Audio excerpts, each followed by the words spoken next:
नमस्कार दोस्तों, स्वागत है आप लोगों का अपने YouTube चैनल हिंदी साहित्य वाला पे। और आज की क्लास दोस्तों हम लोग एक नई कहानी पढ़ेंगे प्रेमचंद की, दुनिया का सबसे अनमोल रतन। और हमें जहाँ तक दोस्तों लगता है कि ये जो कहानी है प्रेमचंद की उनके बाकी कहानियों से सबसे अलग है। जैसा कि हम लोग बचपन से ही सुनते आ रहे हैं उनकी कहानियाँ या अभी भी पढ़ते हैं, लेकिन ये कहानी आप लोग पढ़ेंगे इसे, अगर राइटर का नाम ना बताया जाए और आप लोग को ये कहानी दे दी जाए पढ़ने के लिए, जब पढ़ लेंगे तो आपको लगेगा नहीं कि प्रेमचंद जी की ये कहानी है। क्योंकि प्रेमचंद में की कहानियों में अक्सर हम लोग घीसू माधव और होरी जैसे चरित्र को देखे हैं, या और भी जो भी उनकी कहानियाँ हैं तो सब में एक अलग किरदार देखे हैं। लेकिन ये कहानी जो है सबसे अलग है और सबसे हटके हैं, जो पढ़ने में बहुत ही अच्छी और मज़ेदार होने वाली है। तो चलिए शुरुआत करते हैं इस कहानी को और पढ़ते हैं, देखते हैं ये कहानी क्यों बाकी उनकी कहानियों से अलग है और हटके है। तो ये कहानी ऐसे व्यक्ति की है जो ऐसी तलाश में निकला है, जो दुनिया में घूमता है और उसको नहीं मिलता है कहीं भी, और उसी के आधार पर दुनिया का सबसे अनमोल रत्न रखा गया है। एक रानी है जो उससे कुछ डिमांड रखती है कि ये लाओगे तो शादी करेंगे, फिर बाकी इसी के पे आगे बढ़ती हुई कहानी है। तो चलिए हम लोग देखते हैं कि क्या वो कहानी है। और कहानी ऐसे है, दुनिया का सबसे अनमोल रत्न प्रेमचंद जी की। चलिए शुरुआत करते हैं कि दिलफिगार एक कटीले पेड़ के नीचे दामन चाक किए बैठा हुआ खून के आंसू बहा रहा था। वह सौंदर्य की देवी यानी मलका दिलफरेब का सच्चा और जान देने वाला प्रेमी था। जान देने वाले प्रेमी दोस्तों आज ही नहीं है, कहते हैं कि जो अंडर 80 वाले हैं बस कह दे कि हे प्राणनाथ हमें ये चाहिए तो बच्चे जान दे देते हैं। ऐसा कुछ नहीं है। देखिए प्रेमचंद जी ने अपने कहानियों के जरिए भी हम लोग को दिखा रहे हैं उस समय का समाज, जबकि ये कहानी लिखी गई है कि दिलफिगार नाम का एक व्यक्ति है और वो एक दिलफरेब नाम की देवी यानी जो लड़की है उससे प्रेम करता है। और प्रेम ऐसा वैसा भी नहीं, दिलफरेब का सच्चा और जान देने वाला प्रेमी था।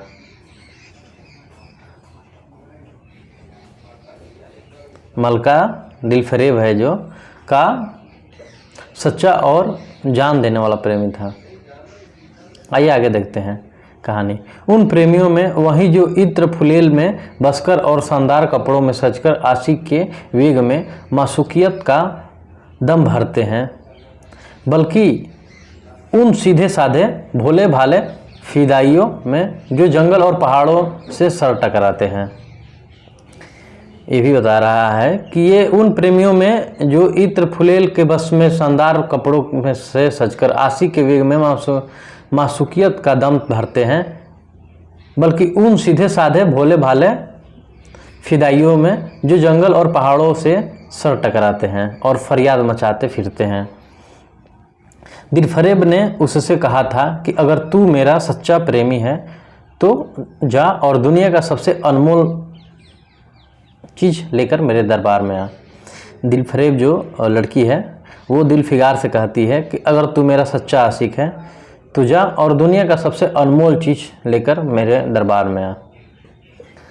और दोस्तों चांद का टुकड़ा नहीं मांग रही है, सीधे सीधे कोई डिमांड नहीं है, बस वो ऐसे शब्द बोल दिए कि जाओ और दुनिया का सबसे अनमोल रत्न लेके आओ। आइए आगे देखते हैं कहानी में क्या होता है।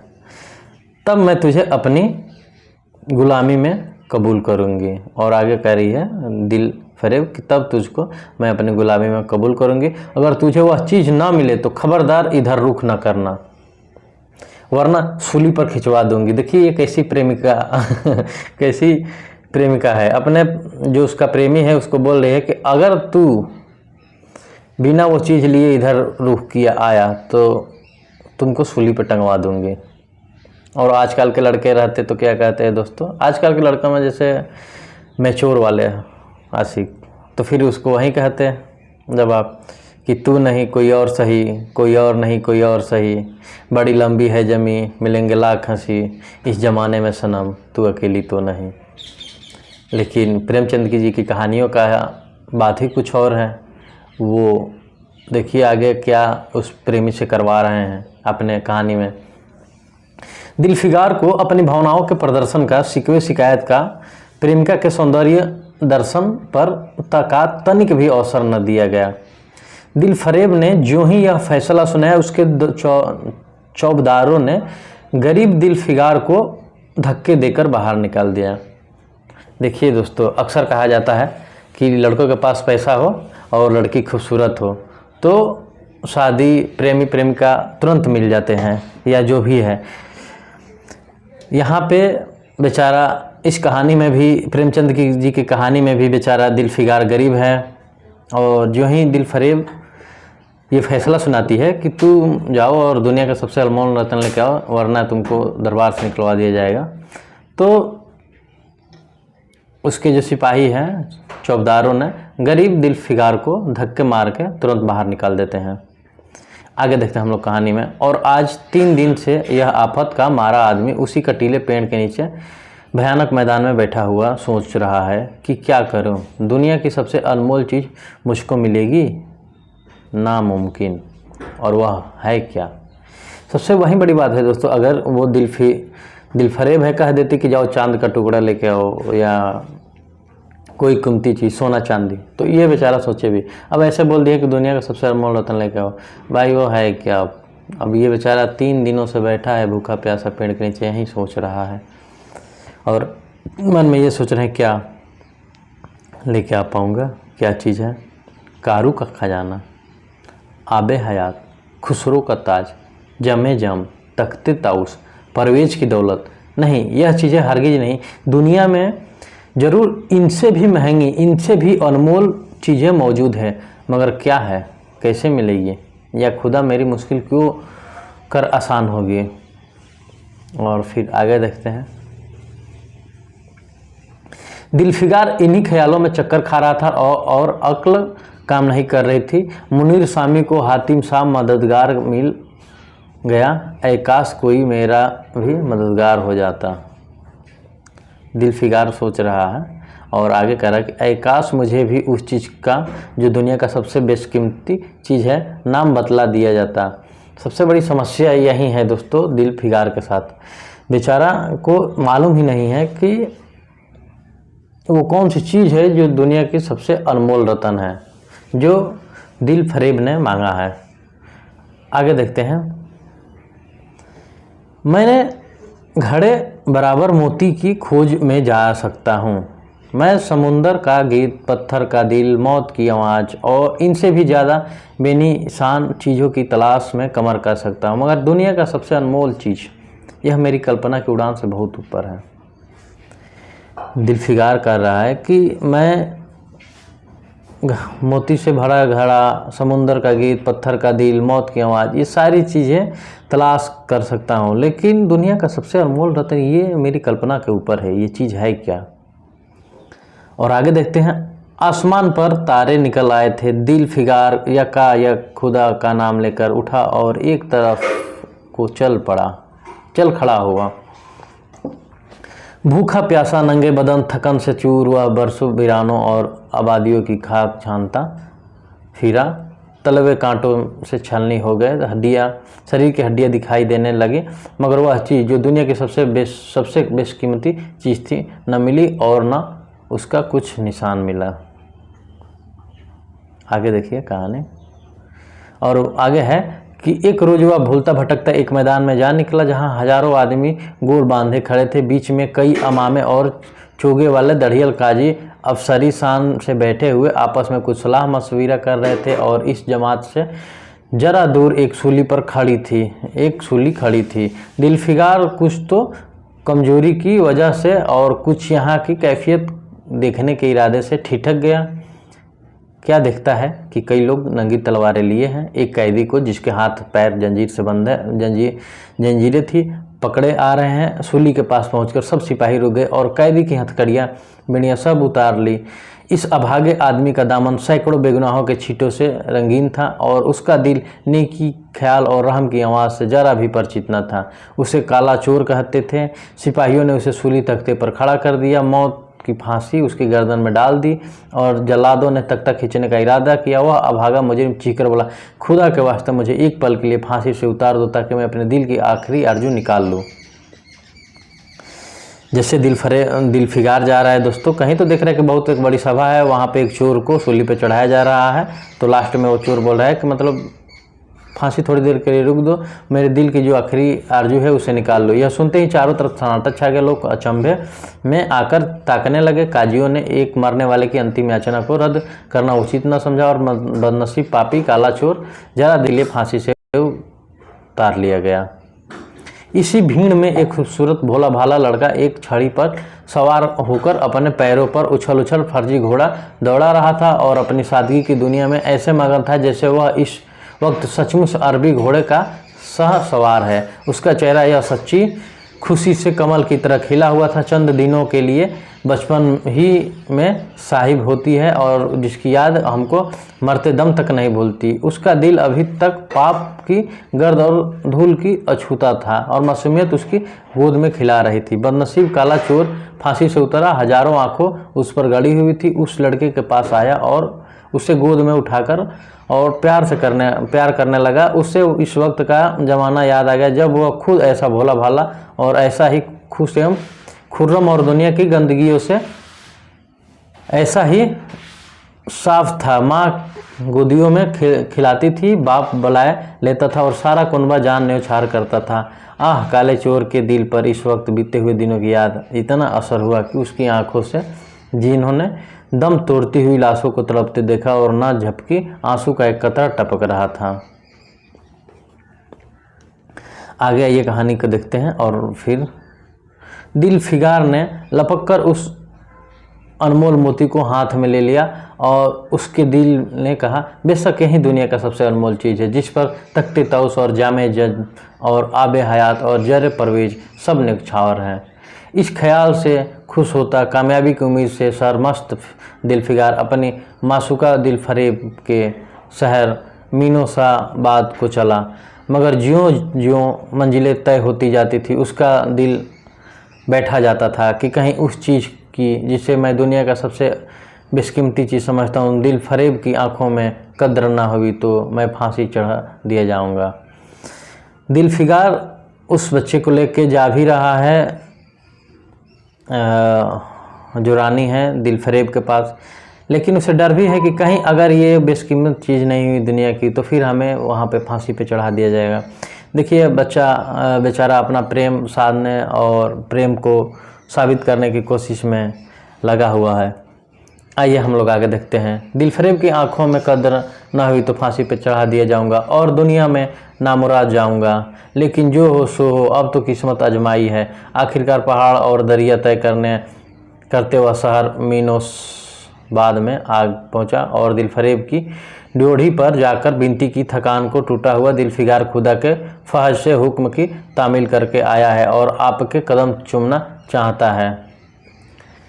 दिल फरेब ने फौरन अपने सामने बुला भेजा और सुनहरे पर्दे की ओट से फरमाइश की, वह अनमोल चीज़ पेश करो। दोस्तों दिल फरेब जो उसकी प्रेमिका थी, हालांकि प्रेमिका नहीं थी, अभी तो ये वन साइड ही लव था। ये बेचारा अपना प्रस्ताव दे रहा था, उधर से खारिज हो रहा था, बार बार प्रपोजल भेज रहा था और उधर से सामने से दिल फरेब की तरफ से इसको प्यार साबित करने के लिए डिजर्व कर रहे हो कि नहीं भैया हमारे लिए ये पहले ही कर दो। ऐसी प्रेमिका होनी भी चाहिए कि पहले ही वही अपना डिमांड रख दे, वरना तो यहाँ तो कुछ दिन बाद शुरू कर देती हैं। तो समझ लीजिए, आप लोग समझ ही रहे होंगे। तो दिल फिगार ने आशा और भय एक विचित्र मन स्थिति में बूंद पेश की और उसकी सारी कैफियत बहुत पुरअस लफ्ज़ों में बयान की। दिल फरेब ने पूरी कहानी बहुत गौर से सुनी और वह भेंट हाथ में लेकर जरा देखकर गौर करके बाद बोली, दिल फिगार बेशक तूने दुनिया की एक बेशकीमत चीज़ ढूंढ निकाली है, तेरी हिम्मत और तेरी सूझबूझ की दाद देती हूँ, मगर यह दुनिया का सबसे बेशकीमत चीज़ नहीं है।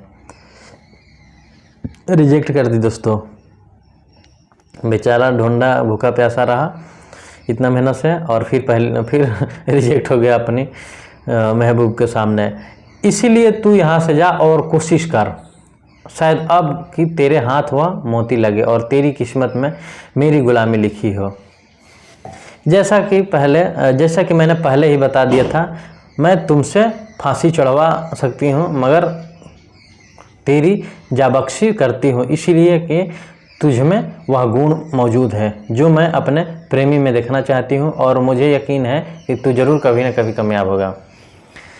दोस्तों, दिलफरेब भी उसको फांसी देना नहीं चाहती है, कहती है कि तेरे अंदर वो जज्बा दिख रहा है और तू बेशक वो चीज़ तू ढूंढ लाएगा जो दुनिया का सबसे अनमोल रतन है। तो तू जा, फिर से तुझे फांसी नहीं दूंगी, तुझे एक और मौका दे रही हूँ, जा और वो चीज़ ढूंढ के ला। यकीन है कि तू ज़रूर कभी ना कभी कामयाब होगा, और तेरे अंदर जो जज्बा है, जो जुनून है, चीज़ है, वो उससे ये लगता है कि तू कभी ना कभी कामयाब ज़रूर होगा। तो जाओ, मैं फांसी नहीं चढ़ा रही हूँ, पर जाओ तुम और वो चीज़ ढूंढ के लेके आओ। आगे कहानी है कि अपने प्रेमी में देखना चाहती हूँ कि, अच्छा अगला लाइन है कि नाकाम और नामुराद दिलफिगार इस मासूकाना इनायत से जरा दिलेर होकर बोला, ऐ दिल की रानी, बड़ी मुद्दत के बाद तेरी डोरी पर सजदा करना नसीब होता है, फिर खुदा जाने ऐसे दिन कब आएंगे। क्या तू अपने जान देने वाले आशिक के बुरे हाल पर तरस न खाएगी, और क्या तू अपने रूप की एक झलक दिखाकर इस जलते हुए दिलफिगार को आने वाली शक्तियों को झेलने की ताकत न देगी। देखिए, ये भी लीजिए लीजा उसी तरह आशिक की तरह। दोस्तों, यहाँ पे 2 पंक्तियाँ, मतलब हालांकि कहना नहीं चाहिए, लेकिन नहीं होता है कि बस तुम दिन कहो तो दिन है, तुम रात कह दो तो रात है, तुम जो एक और भी दोस्तों गाना था कि जुल्फ़े लहरा दो तो दिन में काली रात हो जाए। तो दोस्तों, ये ऐसा आशिक है कि बस बोल रहा है कि तू एक बार चेहरा दिखा दे, तेरे लिए जो ये आशिक शक्तियों को झेलने की ताकत हो जाए जिससे। और आगे कह रहा है, तेरी एक मस्त निगाह के नशे में चूर होकर मैं वह कर सकता हूँ जो आज तक किसी से ना बन पड़ा हो। वही बात है दोस्तों आज के फ़ोन की, नहीं कि अब आजकल तो अलग अलग नामों से भी पुकारा जाता है कि बस भाई तुम बोल दो, क्लास है, क्या है क्या नहीं है, सब छोड़ छाड़ के इधर से उधर हो जाएगा। कुछ लोग तो बड़ी दूर से कहाँ तक पहुँच जाते हैं, अब ये कहने के बात है नहीं। दिलफरेब आशिक की यह चाव भरी बातें सुनकर गुस्सा हो गई और हुक्म दिया कि इस दीवाने को खड़े खड़े दरबार से निकाल दो। और जैसे ही उसने ये सुनी कि वो बोल रहा है कि थोड़ा सा अपना चेहरा दिखा दो जिससे ताकत आ जाए। बताइए, गाना भी आया था कि कौन सा गाना था कि ऑक्सीजन नहीं लड़की हो, ऐसा ही कुछ करके भोजपुरी में, खेसारी लाल यादव का। ये वैसा ही लीजा आशिक है, दिल फेक नहीं, लीजा आशिक बोल सकते हैं, जो बोल रहे चेहरा दिखा दो। तो रानी तुरंत इसको अपने मंत्रियों को देती है आदेश कि इस दीवाने आशिक को तुरंत उठा के बाहर फेंको दरबार से। सूबेदार ने फौरन गरीब दिलफिगार को धक्का देकर यार के कुचे में से बाहर निकाल दिया।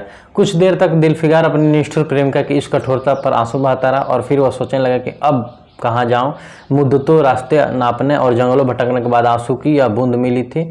अब ऐसी कौन सी चीज़ है जिसकी कीमत इस आबदार मोती से ज़्यादा हो। हजरत खिज्र, तुमने सिकंदर को आबे हयात के कुएं रास्ते दिखाया था, क्या मेरी बाह ना पकड़ोगे। सिकंदर सारी दुनिया का मालिक था, मैं तो एक बेघर बार मुसाफिर हूँ। तुमने कितनी ही डूबती की कश्तियाँ किनारे लगाई है, मुझ गरीब का बेड़ा भी पार करो। ए आलिम मुकाम जिबरील, कुछ तुम ही निम्न जान, दुख आशिक पर तरस खाओ। तुम खुदा की एक खास दरबारी हो, क्या मेरी मुश्किल आसान ना करोगे। गरज यह है कि दिलफिगार ने बहुत फरियाद मचाई, मगर उसका हाथ पकड़ने के लिए कोई सामने नहीं आया। आखिर निराश होकर वह पागलों की तरह एक तरफा दोबारा चल खड़ा हुआ। वही है दोस्तों, जब आपके दिन बुरे हो ना, हालांकि ये तो एक अलग मुद्दा दिखाया गया है, लेकिन सच्चाई है कि जब दिन अच्छे ना हो ना, जैसे आपका डिमोशन शुरू हो जाता है। एक समय दोस्तों होता है जब हम लोग को जीवन में प्रमोट शुरू होता है और चीज़ें सब अच्छी चलती है। जब आप किसी क्षेत्र में जब अच्छा करेंगे तो आपके आसपास लोग, पड़ोसी, भाई बहन, जो आपके मतलब इनमें भी होंगे, दुश्मन जिनको कह सकते हैं, जो आपसे जलते हैं, वो भी आपके सहयोग करने लगते हैं जब आपके दिन अच्छे होते हो। और जब दिन आपके बुरे हो तो घर परिवार सब आपके साथ छोड़ देते हैं। पड़ोसी और दुश्मनों और समाज का तो बात ही मत कीजिए। तो दोस्तों ये चीज़ें वहाँ पे यहीं दिखाई गई है। आगे देखते हैं। दिलफिगार ने पूर्व से पश्चिम तक और उत्तर से दक्षिण तक कितने ही जंगलों और वीरान खाक छानी, कभी बर्फिस्तानी चोटियों पर सोया, कभी डरावनी घाटियों में भटकता फिरा, मगर जिस चीज़ की धुन थी वह न मिली, यहाँ तक कि उसका शरीर हड्डियों का एक ढांचा रह गया। बेचारा घूमते घूमते बिल्कुल पतला हो गया है। आगे देखते हैं। कहानी ऐसे है कि एक रोज वह शाम किसी नदी के किनारे कश्ता हाल पड़ा हुआ था। बेखुदी के नशे से चौंका तो क्या देखा, चंदन की एक चिता बनी हुई है और उस पर एक युवती सुहाग के जोड़े पहने सुलहो श्रृंगार किए बैठी है। उसकी जांघ पर उसके प्यारे पति का सर है। हजारों आदमी गुल बांधे खड़े हैं और फूलों की बरखा कर रहे हैं। एकाएक चिता में से खूब बखुद एक लपट उठी। सती का चेहरा उस वक्त एक पवित्र भाव से आलोकित हो रहा था। चिंता की पवित्र लपटें उसके गले तक लिपट गई और दम वह फूल सा शरीर राख का ढेर हो गया। प्रेमिका ने अपने प्रेमी पर न्यौछावर कर दिया और दो प्रेमियों के सच्चे पवित्र अमर प्रेम की अंतिम लीला आँख से ओझल हो गई। जब सब लोग अपने घर को लौट गए, दिलफिगार चुपके से उठा और एक चाक दामन कुर्ते में यह राख का ढेर समेट लिया और इस मुट्ठी भर राख को दुनिया की सबसे अनमोल चीज़ समझता हुआ सफलता के नशे में चूर या नीचे की तरफ चला। फिर ये दोबारा दिलफिगार अपने दिलफरेब आशिका की तरफ चल दिया। अब की जो वह मंजिल के करीब जाता उसकी हिम्मत बढ़ती जाती थी। कोई उसके दिल में बैठा हुआ कह रहा था, अब की तेरी जीत है। और इस ख्याल ने उसके दिल को जो सपने दिखाए उनकी चर्चा व्यर्थ है। आखिरकार वह सफ़र मिनोसबाद में दाखिल हुआ और दिलफरेब की ऊंची ड्योढ़ी पर जाकर खबर दी कि दिलफिगार सुरुख होकर लौटा है और हुजूर के सामने आना चाहता है। दिलफरेब ने जबाज आशिक को फौरन दरबार में बुलाया और उस चीज़ के लिए जो दुनिया का सबसे बेशकीमती चीज़ थी हाथ फैला दिया। दिलफिगार ने हिम्मत करके उसकी चांदी जैसी कलाई को चूम लिया। जैसे ही वो अपना हाथ दी दोस्तों, ऐसे कि लाओ दुनिया की सबसे अनमोल चीज़ क्या हो, ये आशिक वहीं लीजा आशिक है। तपाक से उसका हाथ चूम लिया। आगे देखिए क्या होता है। और जो दुनिया की सबसे बेशकीमती चीज़ है फैला दिया हाथ। दिलफिगार ने उसकी चांदी जैसी कलाई को चूम ली, मुट्ठी हाथ को हथेली को चूम लिया और मुट्ठी भर राह को उसकी हथेली पर रखकर सारी कैफियत दिल को पिघला देने वाली लफ्ज़ों में कहकर सुनाई और अपनी सुंदर प्रेमिका के होठों से अपनी किस्मत का मुबारक फैसला सुनने के लिए इंतजार करने लगा।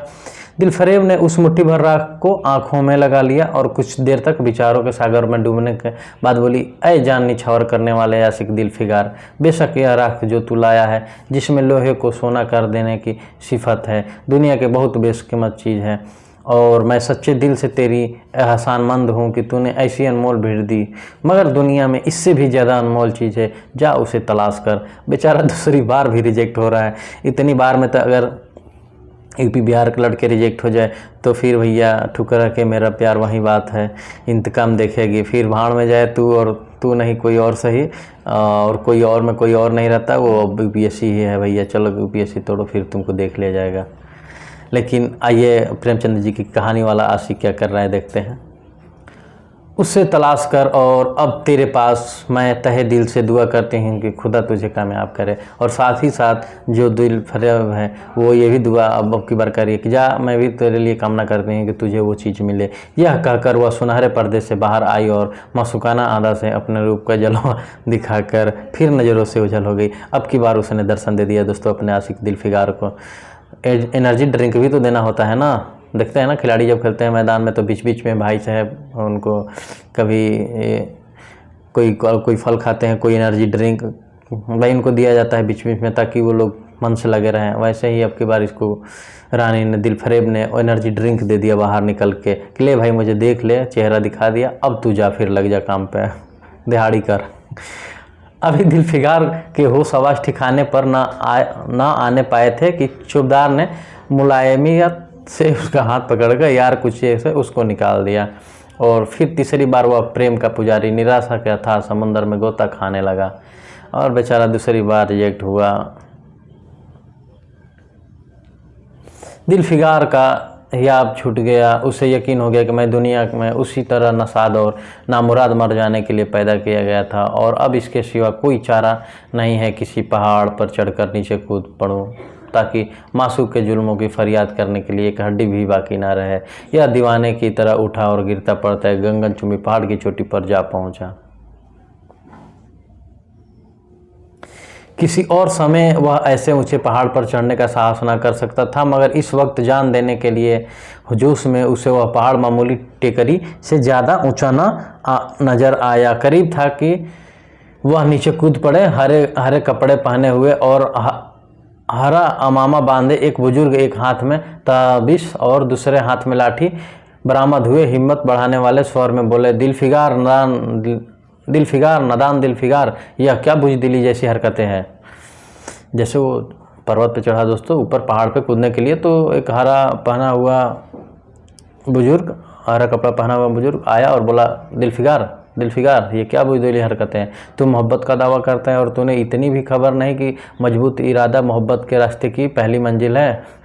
देखिए दोस्तों, आजकल क्या होता है कि बहुत सारे लोग जाते हैं, कोई पुल से गिर जाता है, कोई सुसाइड कर लेता है और जिसके लिए करता है उसको कोई फ़र्क नहीं है, वो शादी हुआ अपना रास्ता पकड़ ले, अपने दुनिया में मगन हो गई।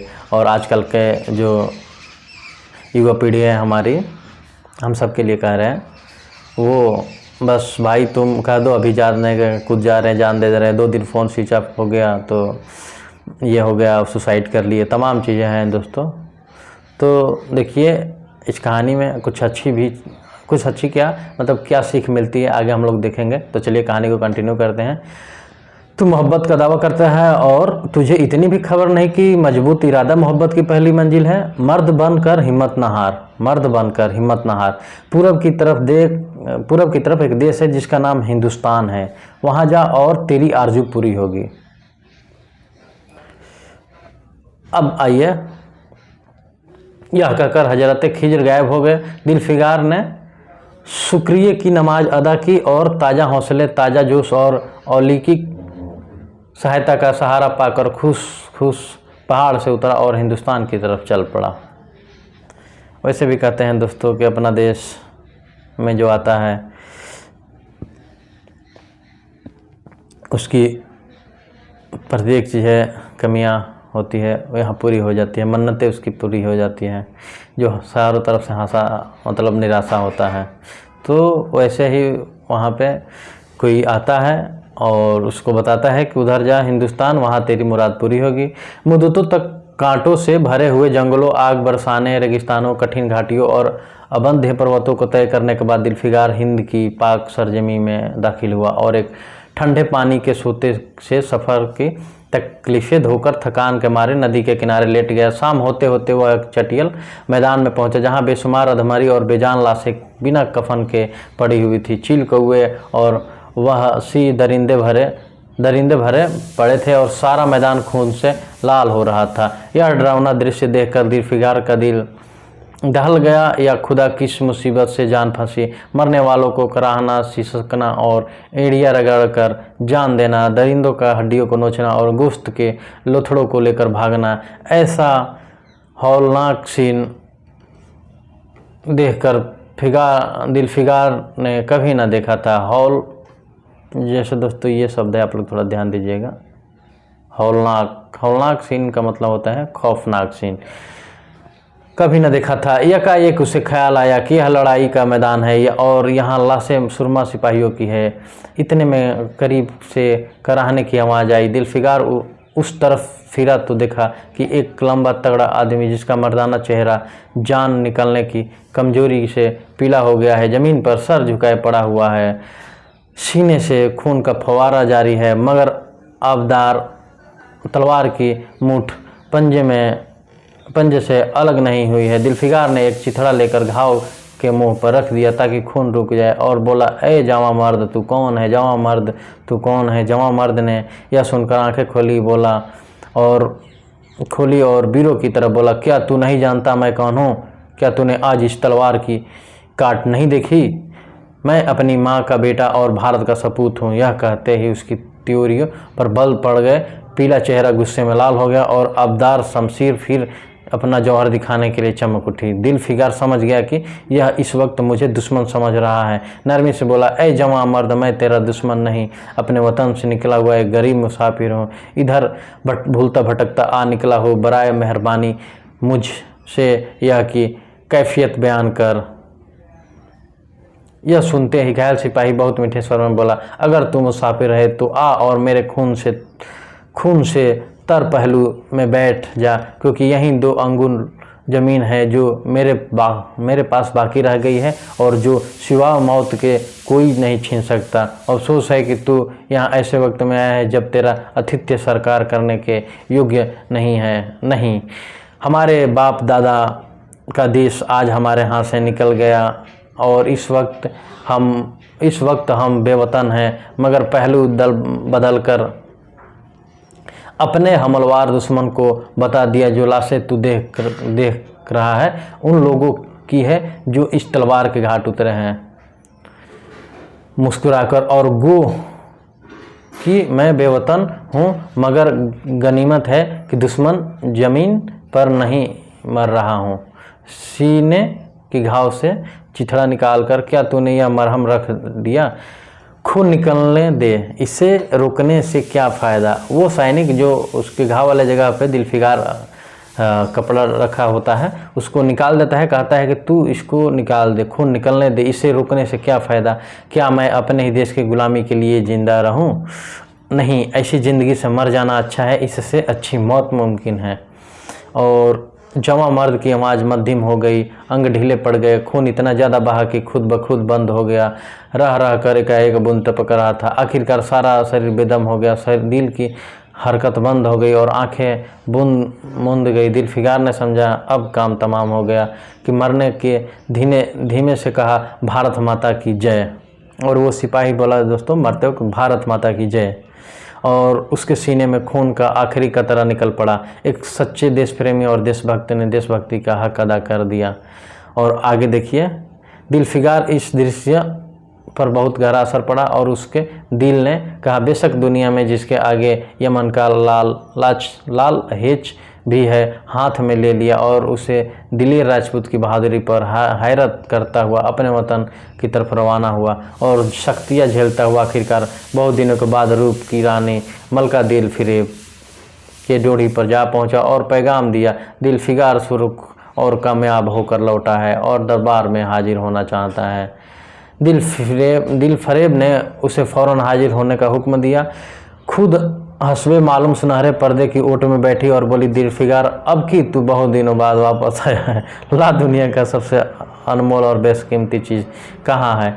दिलफिकार ने मेहंदी रची हथेलियों को चूमते हुए खून का कतरा उस पर रख दिया और उसकी पूरी कैफियत जो लहजे में कह सुनाई वह खामोश भी ना होने पाया था कि यकायक सुनहरा पर्दा हट गया और दिलफिकार के सामने हुस्न का दरबार सजा हुआ नजर आया, जिसकी एक एक नाजनीन जुलेखा से बढ़कर थी। दिलफरेब बड़ी शान के साथ सुनहरी मसनद पर सुशोभित हो रही थी। दिलफिकार हुस्न का यह तिलिस्म देखकर अचंभे में पड़ गया और चित्र लिखित सा खड़ा रहा। दिलफरेब मसनद से उठी और कई कदम आगे बढ़कर उसे लिपट गई। गाने वालियों ने खुशी के गाने शुरू किए। दरबारियों ने, ये वहीं जैसे मूवी लास्ट में अगर हीरो हीरोइन मिल जाते हैं तो वहीं वाला सीन है। दरबारियों ने दिलफिकार को नज़रें भेंट की और चांद सूरज की बड़ी इज्जत के साथ मसनद पर बैठ दिया। जब यह लुभावना गीत बंद हुआ तो दिलफरेब खड़ी हो गई और हाथ जोड़कर दिलफिकार से बोली, ऐ जानी सारा सीख, दिलफिकार मेरी दुआएं बर आई और खुदा ने मेरी सुन ली। तुझे कामयाब व सुरुख, आज से तू मेरा आशिक और मैं तेरी लौंडी। और फिर आगे दोस्तों यह कहकर उसने एक रत्न जटिल मंजूसा मंगाई और उसमें से एक तख्ती निकाली जिस पर सुनहरे अक्षरों में लिखा हुआ था, खून का वो आखिरी कतरा जो वतन के हिफाजत में गिरे दुनिया का सबसे अनमोल रतन है, अनमोल चीज़ है। और इसी के साथ दोस्तों ये कहानी दिल फरेब और दिल फिगार के समाप्त होती है। दोस्तों धन्यवाद, आप लोग हमारी कहानी सुने और बहुत ही सुनहरी कहानी थी दोस्तों। तो आज की कहानी हम लोग समाप्त होते ही इस कहानी को हम लोग समाप्त करते हैं दोस्तों। ये है हमारा क्या बोलते हैं सकते हैं हिंदी साहित्य वाला का लोगो। आप लोग जो हमारे दोस्त हमारे अभी चैनल से नहीं जुड़े हैं वो चैनल को लाइक एवं सब्सक्राइब कर लीजिए और अपने दोस्तों को भी शेयर कर दीजिए। आप लोग ना हो तो यूट्यूब पे सर्च मारिए @हिंदी साहित्य वाला, तो डायरेक्ट ये लोगों के साथ हमारा WHSW लिख के आ जाएगा चैनल। आप लोग उसको लाइक एवं सब्सक्राइब कर लीजिए। चलिए दोस्तों मिलते हैं हम लोग अगली क्लास में किसी नई कहानी के साथ। तब तक के लिए धन्यवाद। धन्यवाद दोस्तों, थैंक यू।